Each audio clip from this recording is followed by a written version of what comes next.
సంగారెడ్డి జిల్లా మొగుడంపల్లి మండల కేంద్రంలోని ప్రభుత్వ జిల్లా పరిషత్ ఉన్నత పాఠశాలలో గురువారం రోజు పండిత్ జవహర్ లాల్ నెహ్రూ జన్మదినాన్ని పురస్కరించుకొని ఆయన చిత్రపటానికి పూలమాలలతో సత్కరించి ఘనంగా నివాళులర్పించడం జరిగింది.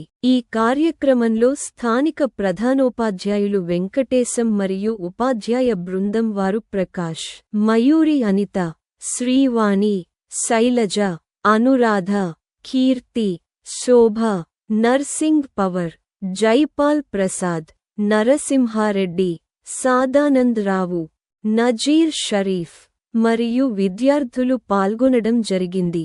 ఈ జన్మదినాన్ని పురస్కరించుకొని ప్రధానోపాధ్యాయుడు వెంకటేశం మాట్లాడుతూ, పండిత్ జవహర్ లాల్ నెహ్రూ 1889 సంవత్సరంలో నవంబర్ 14వ తేదీన ఉత్తర్ప్రదేశ్లోని అలహాబాద్లో తండ్రి పేరు మోతిలాల్ నెహ్రూ, తల్లి పేరు స్వరూప రాణి అనే దంపతులకు జన్మించాడు. ఆ తర్వాత నెహ్రూగారి వివాహం 1916 సంవత్సరం ఫిబ్రవరి 8వ తేదీన ఢిల్లీలోని కమల నెహ్రూతో వివాహం జరిగింది. పండిత్ జవహర్లాల్ నెహ్రూ స్వాతంత్ర భారతదేశానికి తొలి ప్రధానిగా 1947 సంవత్సరం నుంచి 1964 సంవత్సరం వరకు తమ పదవి బాధ్యతలు నిర్వహించారు. చాచా నెహ్రూకు పిల్లల అంటే చాలా ఇష్టం. నేటి పిల్లలు భావి భారత పౌరులుగా తీర్చిదిద్దడంతో ప్రతి ఒక్కరూ కృషి చేయాలని ఆయన తెలియజేశారు.